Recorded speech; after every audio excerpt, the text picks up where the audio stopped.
आदिम तीर्थंकर प्रभु आदिनाथ मुनिनाथ, आदि व्याधि अगमगे मिटे तुम पद में मम मात।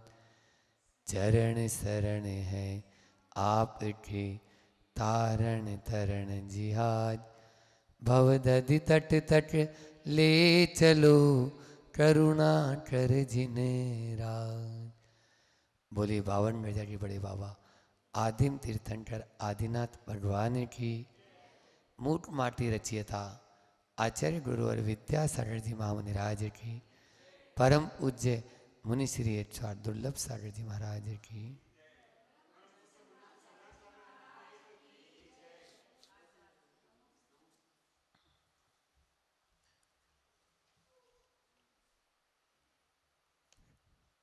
कल अपन ने जाना था कि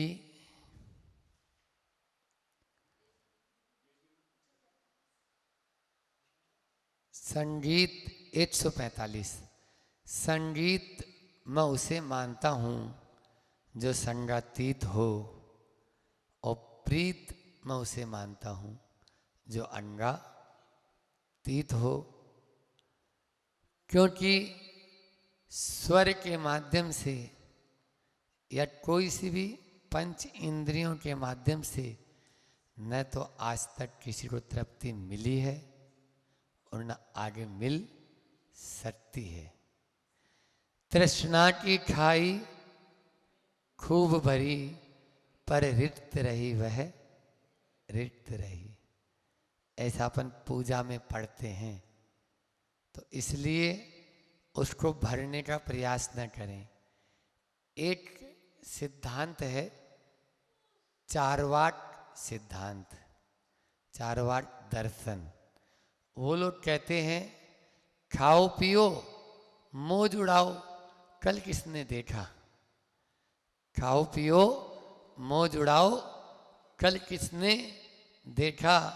शरीर की तो राख होना ही है शरीर का। तो ईट ड्रिंक एंड बी मेरी, ये कंसेप्ट भारत का नहीं है, ये पाश्चात्य संस्कृति वालों का है, उस पर कभी नहीं जाना।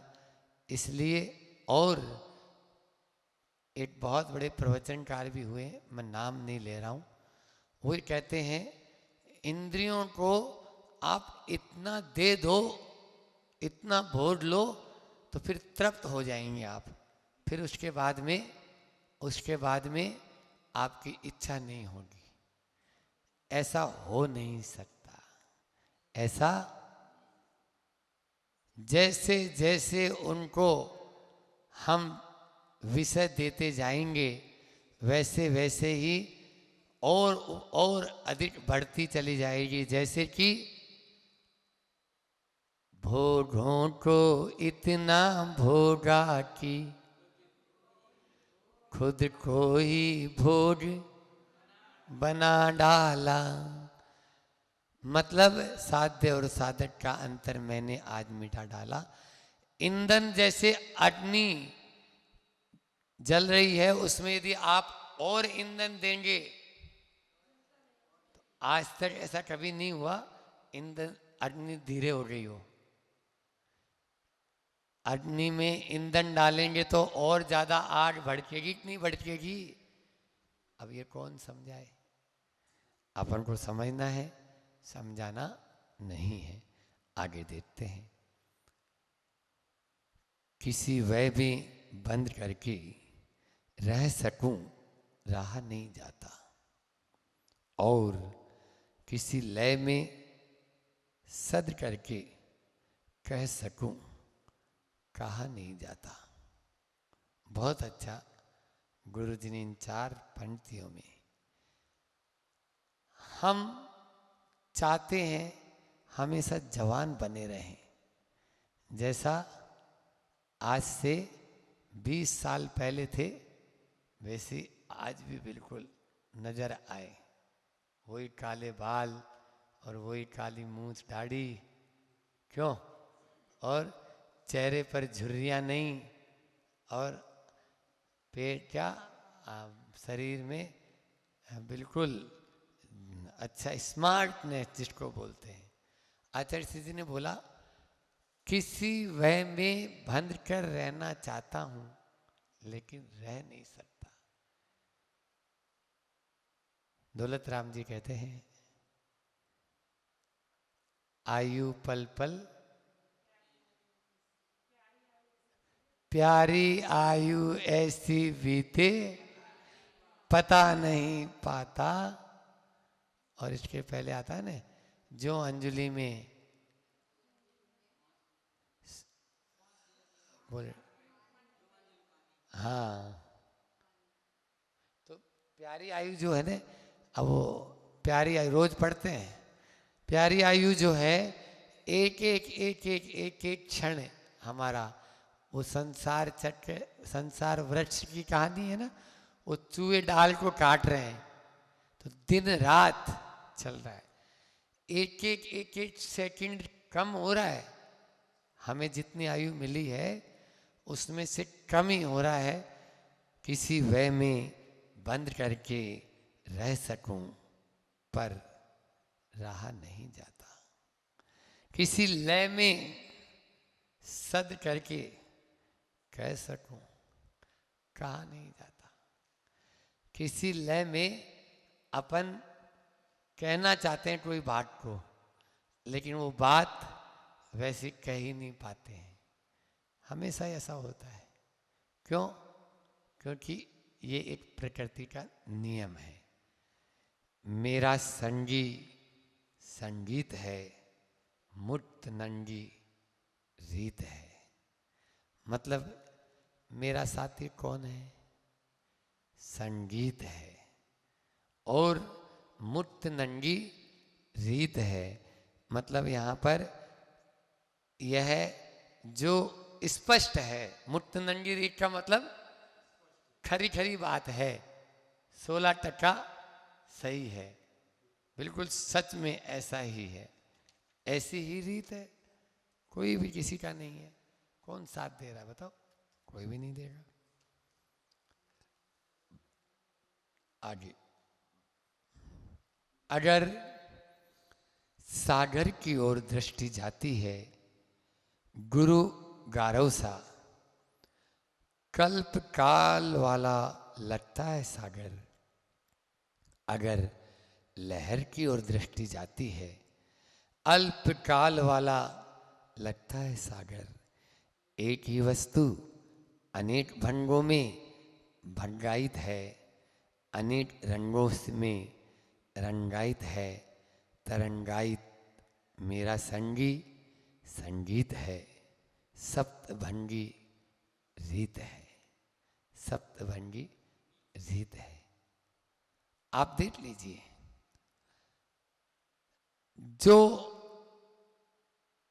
सत्य है वही असत्य भी है किसी दृष्टि से। इसी को बोलते हैं सप्तभंग। हमारे यहाँ सप्तभंगी न्याय आता है।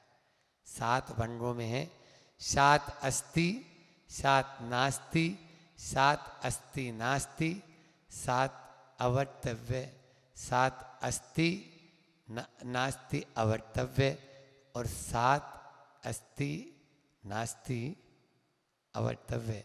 ऐसा मतलब 7 अस्ति अवर्तव्य 7 नास्ति अवर्तव्य, 2 ये होते हैं। ऐसे 7 भंग बनते हैं। ठीक है ना? तो यहां पर जो सागर की ओर अपन दृष्टि देते हैं तो सागर शाश्वत है, गुरु है, बहुत गहरा है, कल्प काल वाला लगता है, खूब दूर दूर तक है, गहराई भी नाप नहीं सकते। लेकिन लहरों की ओर दृष्टि जाती है तो बोलो क्षण भंगुर है, अल्पकाल वाला है। सागर एक ही है, सागर एक ही है, लेकिन एक दृष्टि से देखते हैं तो वह बहुत गहरा बहुत बड़ा है। दूसरी दृष्टि से देखते हैं तो बहुत छोटा और बहुत अल्पकाल वाला होता है। लहरों की दृष्टि से।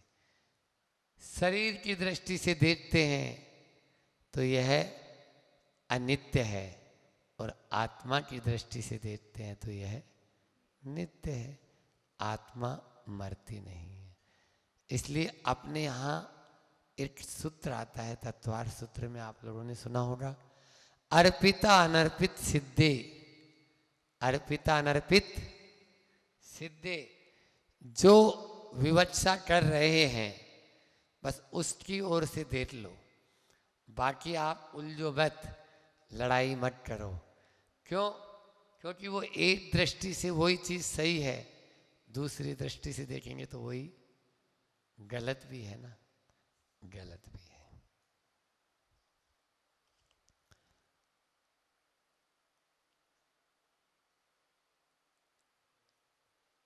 उदाहरण आता है, एक 4 दोस्त थे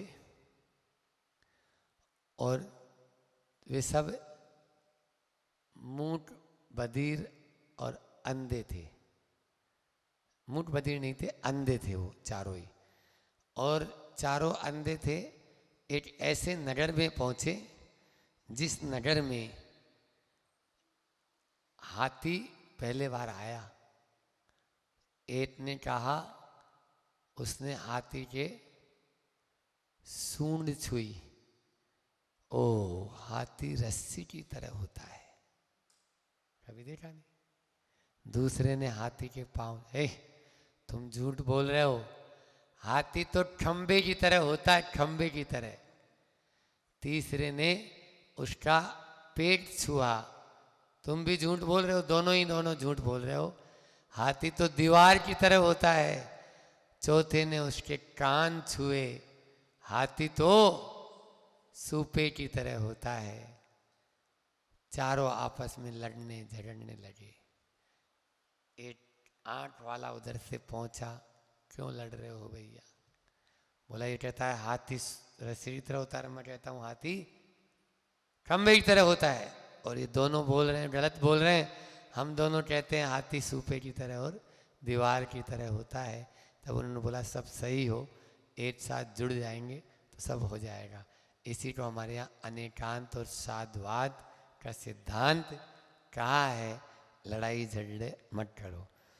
सुख के बिंदु से ऊब गया था यह, दुख के सिंधु में डूब गया था यह। कभी हार से सम्मान हुआ इसका, कभी हार से अपमान हुआ इसका। कहाँ कुछ मिलने को लोभ मिला इसे, कहीं कुछ मिटने का क्षोभ मिला इसे। कहीं सगा मिला, कहीं दगा, भटकता रहा अब आगा यह है। परंतु आज यह सब वैषम में मिट से गए हैं, जब से मिला है यह। मेरा संगी संगीत है, स्वस्थ जंगी रीत है। ये पूरी कविता है आचार्य श्री जी, बहुत अच्छी।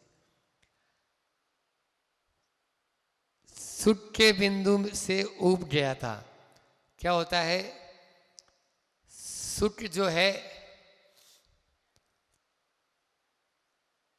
एक सीमा में जाने के बाद में आदमी उससे भी ऊब जाता है। आप देख लेना, अरबपति करोड़पति जो होते हैं, उनके पास में खूब धन दौलत वैभव आयस आराम सब हैं, लेकिन अब वो उससे ऊब गए। कब तक? भोजन तो वही 2 रोटी और मूंग की दाल खाना है। तो सुख के बिंदु से ऊब गया था यह, दुख के सिंधु में डूब गया था यह। अब दुख के सिंधु में डूबा हुआ, यदि कोई गरीब है वो दुख के सागर में हमेशा ही डूबा रहता है, डूब गया। कभी हार से सम्मान हुआ इसका, कभी हार से सम्मान हुआ इसका। कैसे?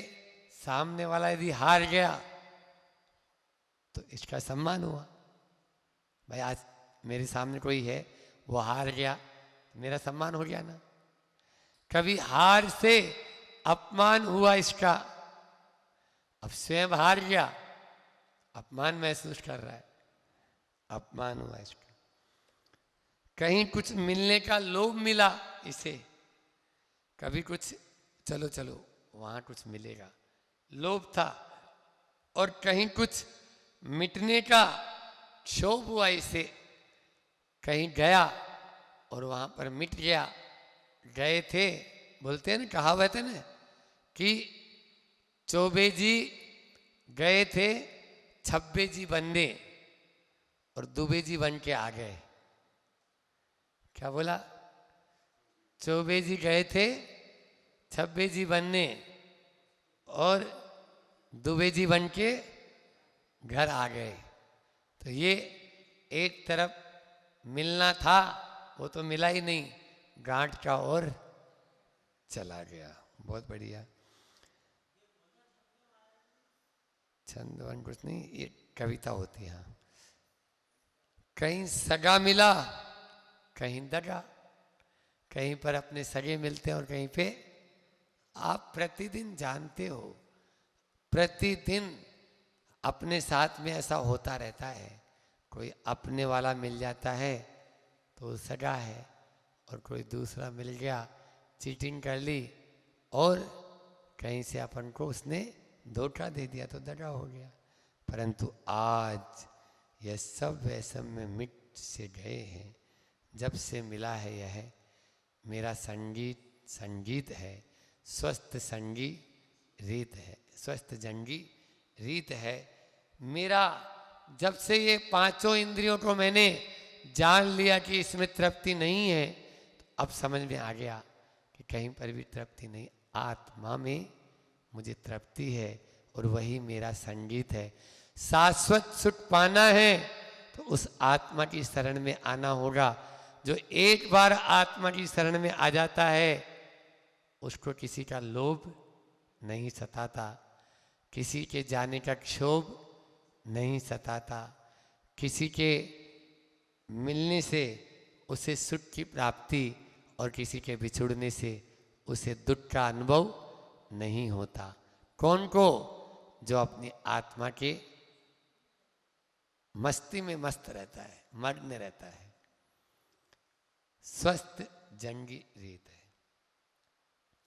स्वर की नश्वरता और सारहीनता सुनकर श्रृंगार के बहाव में बहने वाली नासा बहने लगी प्रकृति की। अपनी चर्चा चल रही थी, स्पर्शन, रसना, घ्राण, चक्षु और कर्ण, इन पांचों की हमने चर्चा कर दी। अब पांचों की चर्चा करने के बाद में ये आत्मा जो है वो मजबूत, ये पांचों इंद्रियां ये कहती है कि हम मजबूत हैं और आत्मा कहती है कि हम। तो एक तरफ शिल्पी है और एक तरफ प्रकृति यानी माटी। तो अब जो है वो प्रकृति की तरफ से वो माटी को अब मिर्ची लगी। भाई कोई भी बात, जैसे दो व्यक्ति बैठे हैं और दो व्यक्ति बैठे हैं, एक व्यक्ति ने उसको कुछ बोला तो वो जवाब दिए बिना तो नहीं रहेगा ना, संसार में होता है ना ऐसा। तो अब आत्मा ने अपनी बात कही कि आज मैं शाश्वत सुख में हूँ और मेरा संगी संगीत है और कुछ नहीं, मैं अपनी आत्मा से ही प्रीत करता हूँ। तो अब वो जो है उसको उसकी नाक से पानी बहने लगा। कौन की? नासा की। नासा की नाक से पानी बहने लगा क्योंकि उसी से श्रृंगार रस की बात चल रही थी। तो वह श्रृंगार रस अपनी सारहीनता जानकर, अरे अब अपन तो सारहीन हो गए, इतनी हमने मेहनत की थी और इनको उदाहरण दे दे के बताया था, अभी देखते हैं। तो बहने लगी, कुछ गाढ़ा, कुछ पतला, कुछ हरा पीला गील मिला, मल निथला दे घृणा हो गई। नाक से उसका मल जो है झड़ने लगा, जिस पर मक्षिकाएं यानी मक्खियां, जो राग की जनिकाएं हैं, विषय की रसिकाएं हैं, बिन बनाने लगी। जब कभी भी इस प्रकार से कहीं पर भी मल होता है, उस मल पर मक्खियां बिन बनाने लगती है, और वो राग की जनिका है। जैसे बोलते हैं ना कि बस थोड़ा सा भी कुछ मीठा गिरा और चींटियां आना शुरू, कोई जीव मरा हुआ नजर आया और चींटियां आना शुरू। तो ये सब राग के कारण खींची चली, लोभ के कारण खींची चली आते हैं। विषय की रसिकाएं हैं, वो सब मक्षिकाएं क्या है, अपने विषय को लेना चाहती है। आप देखो, कभी आप लोग तो सब फ्लैश वगैरह में जाते हो, जो जंगल जाते हैं तो जंगल में एक भी मक्षिका नहीं है, एक भी मक्खी नहीं है, और थोड़ा सा कुछ यदि हिमालय जंगल गए और एक साथ हजारों की तादाद में कहां से आ गई, बोलो? क्योंकि राग की जनिका है, विषय की रसिका है। ये वो बोलते हैं ना, गांव बसा नहीं और भिकमंगों की लाइन लग गई। गांव बसा नहीं और भिकमंगों की,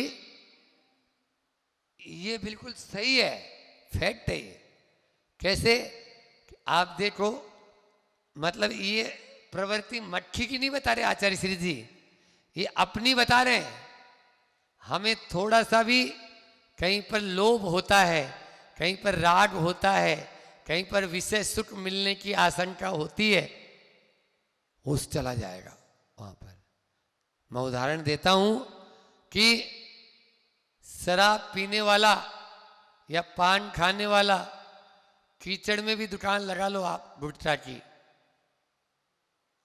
वो उस मल में से, कीचड़ में से पानी टिकाता हुआ है, कैसे भी अपना वहां जाके लेके आ जाएगा। और मंदिर आने के लिए पानी हो जाए तो रोड अच्छा है, खाली बस थोड़ा पानी बह रहा है, बोलो? अरे अब आज रहने दो, रोज तो जाते ही है। बस ये चीज यहां पर आचार्य श्री जी बोलना चाह रहे हैं।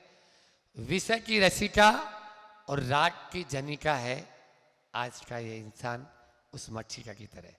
ऐसा लगता है कि विवत्स रूप ने भी, रस ने भी श्रृंगार को नकारा है। विवत्स रस ने भी मतलब श्रृंगार को नकारा है।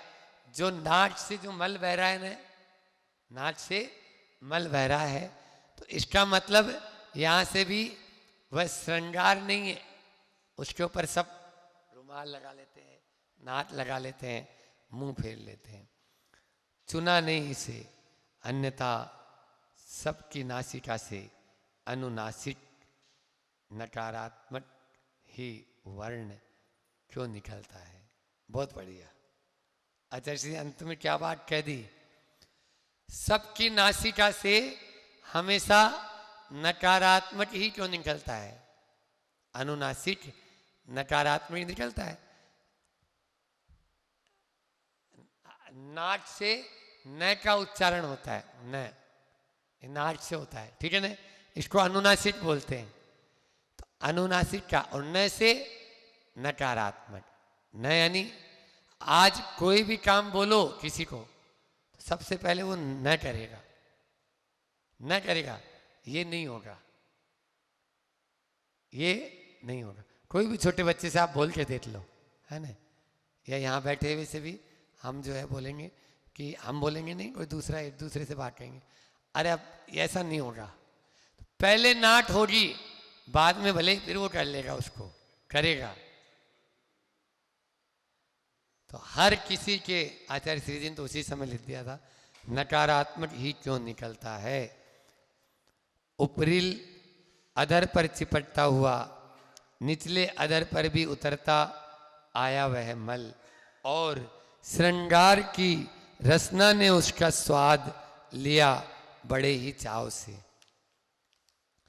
अब जब वह जैसे छोटे बच्चे होते हैं ना, गली गली गुजरे में उनकी नाक बह रही है और होठ पे उनके आ रहा है, उसी को अंदर भी ले रहा है।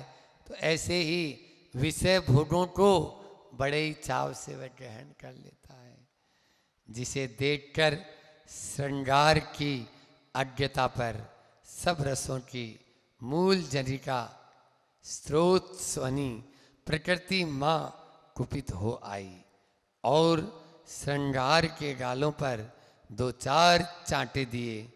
बाल लाल के गाल ये प्रवाल समलाल हो आए। बहुत बढ़िया। कि हाँ, कविता और छंद में देखो, एक होता है पद्य और एक होता है गद्य। गद्य को लयात्मक पढ़ा जाता है और पद्य को जैसे लाइनें होती है वैसा होता है। लेकिन एक होता है काव्य, ये काव्य में है, मूट माटी महाकाव्य, ठीक है ना। एक काव्य, इसमें कविता का रूप रहता है, उसमें कहीं कहीं पर तुकबंदी होती है, कहीं पर नहीं भी होती है, लेकिन अल्प शब्दों में लेखक अपनी पूरी बात कह देता है। इसको बोलते हैं कविता। समझ में आ रहा है? का नहीं, ऐसा नहीं, वो नहीं है, रबर छंद नहीं है ये अपना साहित्य है, उसमें रबर छंद। तो जिसे देखकर श्रृंगार की अज्ञता पर वो जो विषय सुख का स्वाद लेने लगा है, उस पर कोई गंदी चीज को खाए तो ये अज्ञान है या ज्ञान? बोलो। कोई मल को खाना शुरू कर दे अपने यहाँ, तो खैर उसको अवश्य बताया है, लार है, थूक है, कफ है, मूत्र है, ये सब अनुपसेव्य बताया। क्या बोला? 5 बार के अवश्य, 5 प्रकार के अवश्य होते हैं। बोलो स्वाध्याय करने वालों, 5 प्रकार के अवश्य कौन से हैं? हाँ, पीछे पहला है त्रस हिंसा जनक। अवश्य क्या है? त्रस हिंसा जनक। त्रस हिंसा जैसा मांस है, अंडा है, मछली है, ये क्या है?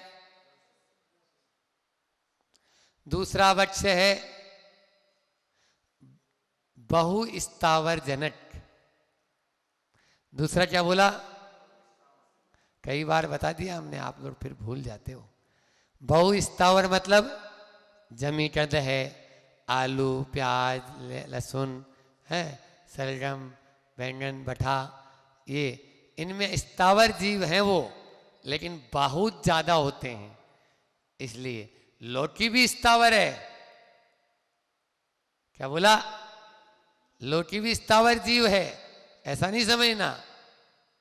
लौकी है या आपके वनस्पति का है तो सारे ही वनस्पतियां हैं, जो भी, चाहे अनार है वो भी स्थावर ही है। तो सब अनार है, केला है, पपीता है, सारे ले लो आप, तो जितनी हरी सब्जियां, हरे फल हैं, ठीक है ना। आचार्य श्री जी हम छोड़ने के लिए नहीं बोल रहे आप लोगों को, हम छोड़ने के लिए नहीं बोल रहे, लेकिन वो लौकी पर चाकू चलाते हैं तो आप लोगों को लगता नहीं एक बार ऐसा?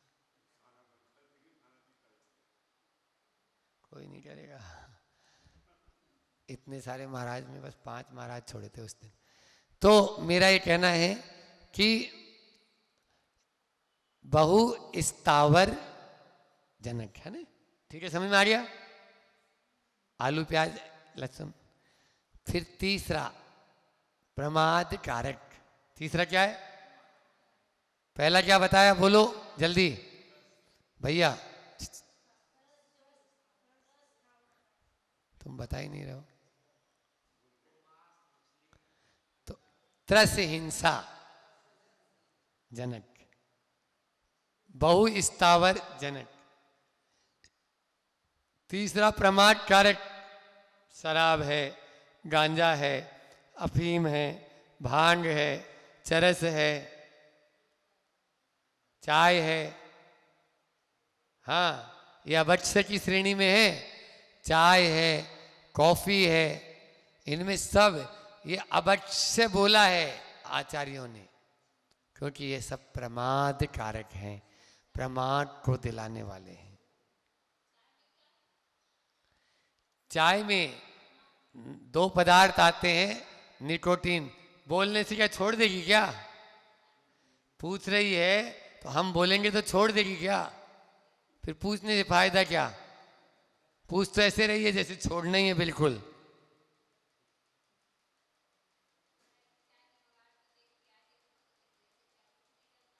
तो उसकी ऐसे तो भांग की भी पत्तियां होती है, तंबाकू की पत्ती होती है, पियो ना।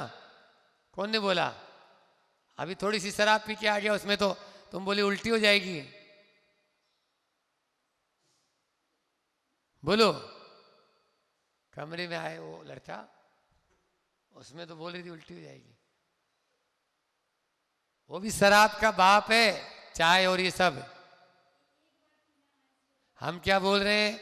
उसको शराब से भी खराब मानो, तब छोड़ पाओगे, अन्यथा नहीं छोड़ पाओगे।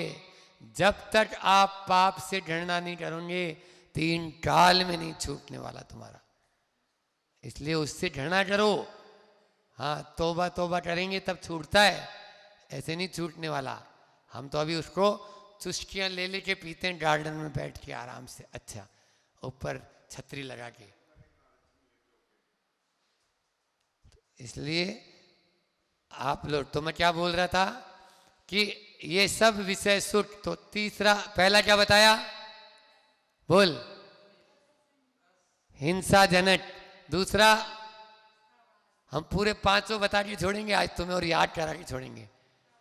पहला त्रस हिंसा, बहु स्थावर। 2 प्रकार के जीव होते हैं, त्रस और स्थावर, उनसे जोड़ ले। तीसरा प्रमाद कारक। चौथा आ गया जो यहां पर अपन पढ़ रहे हैं, अनूप सेव्य। चौथा क्या बताया? अनूप सेव्य, जो सेवन करने योग्य नहीं है। आर्यजन जो अच्छे लोग होते हैं, बड़े लोग होते हैं, उनके सेवन करने योग्य नहीं है। अब ये नाक का मल है, मुंह की लार है, हाँ ये, और आपका थूक है और मल है। हाँ, कुछ लोग होते हैं कान में से निकाला और खा गए, ये भी स्वाद, उनको स्वाद आने लगा। वो बहुत सारे लोग होते हैं ऐसे। अरे बच्चे नहीं, बड़ों की बोल रहा हूं, बड़े भी, उनको उसी में ही स्वाद आने लग जाता है। गलत है वो। ये आचार्य श्री जी यही तो बोल रहे हैं कि ये सब देखकर ये उसकी अज्ञता, क्या शब्द दिया? अज्ञता। तो 4 कौन कौन से बता दी हुई है 5 प्रकार के अभक्ष्य में?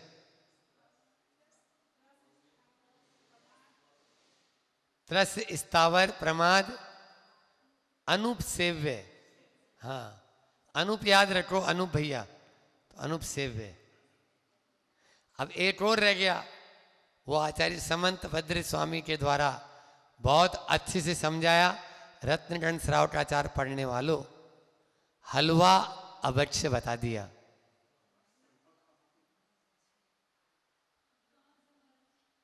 बाटी भापला अभक्ष्य बता दिया। दाल अभक्ष्य बता दिया।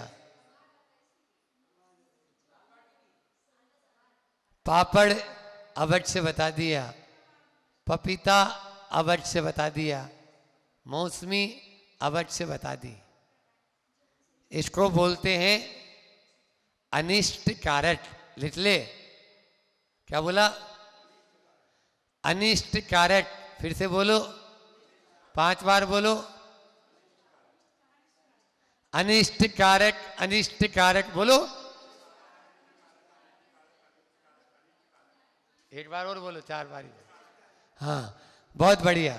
तो अनिष्ट कारक, आचार्य समंत भद्र स्वामी ने कहा, यद निष्ठम तद व्रते, जो अनिष्ट है उसका व्रत कर लो। डायबिटीज हुई है तो उसके लिए शक्कर, सुनो, हाँ बता रहा हूँ, अब वही बता रहा था, अब अपनी बात पे आ रहा हूँ, सुधार कर लो उसको। डायबिटीज हुई है और शक्कर खा रहा है तो ये क्या हो गया? अनिष्ट। हार्ट की बीमारी है और कढ़ाई की पुड़ी आने दो, क्या बुंदेलखंड में क्या बोलते हैं अपन? लुचई, लुचई, लुचई, लुचई, लुचई, हाँ, तो आने दो। फिर उसके बाद में आपको मान लीजिए लीवर खराब है और हलवा खा रहा है।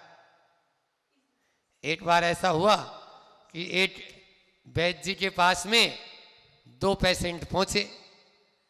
एक रोगी ने बोला, वैद्य जी साहब, वैद्य जी साहब, बहुत कमजोर हो चुका हूं, देखो ना बिल्कुल हड्डियां हड्डियां नजर आने लगी है, आप कुछ इलाज बता दो।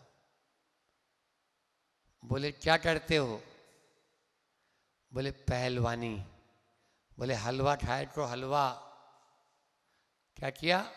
हलवा खाया करो। वहीं दूसरा रोगी बैठा था, वो आया, वैद्य जी साहब बहुत कमजोरी लगती है, खड़ा भी नहीं हो पाता हूँ। क्यों, क्या हुआ? अब पता नहीं, आप नाड़ी देखो। नाड़ी देखा तो बोले क्यों, हलवा पूड़ी खाते हो? बोले रोज खाता हूँ, उसके बिना तो मैं उठता ही नहीं हूँ अपनी थाली से। बोले बंद कर दे, नहीं तो मर जाएगा, तुम्हारा लीवर खराब हो चुका है, तुम हलवा और पूड़ी खाना बंद कर दे। 2 रोगी एक साथ पहुंचे, एक को हलवा बता रहा है, वैद्य जी बता रहे हैं, और एक को हलवा बंद करवा रहे हैं, छुड़वा रहे हैं। बोलो हो रहा है कि नहीं हो रहा है? बस अपना अपना देख लो, दूसरे को नहीं। अगर किसी को मिर्ची नुकसान करती है तो मत खाओ, मिर्ची खा खा के और ज्यादा अपन बीमार हो जाएंगे। क्योंकि यद निष्ठम तद व्रते। किसी को, हमने एक मधुबन में एक औरत देखी, अगर संतरा उसके सामने आ जाए तो उल्टियां शुरू हो जाती है। संतरा देख लेगी चौके में तो उल्टी चौके में कर दी एक बार तो, ऐसी स्थिति। इसी प्रकार से पपीता खाते ही पूरे शरीर में फुंसियां फुंसियां हो जाती है। एक बच्चा देखा हमने। मत खाओ ने, कोई जरूरी है क्या पपीता खाना? कौन ने बोला? ये है अवश्य। क्या बोला? अवश्य। इसलिए मैंने कहा रोटी पानी, रोटी अपने ये बापला है ना, ये पचे तो खाओ, अन्यथा भिंडी खाने से किसी को।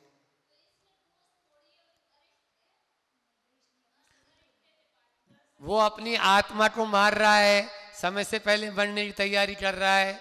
जो 50 साल जीता अब वो 20 साल में मरना चाह रहा है। हाई समझ में? इसलिए उसको क्या बोला? अवश्य। स्वास्थ्य भी खराब और हिंसा का दोष भी। इन 5 प्रकार के अवश्य में हिंसा हो रही है। चलो आगे। सब रसों को की मूल जनिका श्रोस्वनी प्रकृति मां कुपित हो आई। अब वो सब रसों की जो जननी कौन है? ये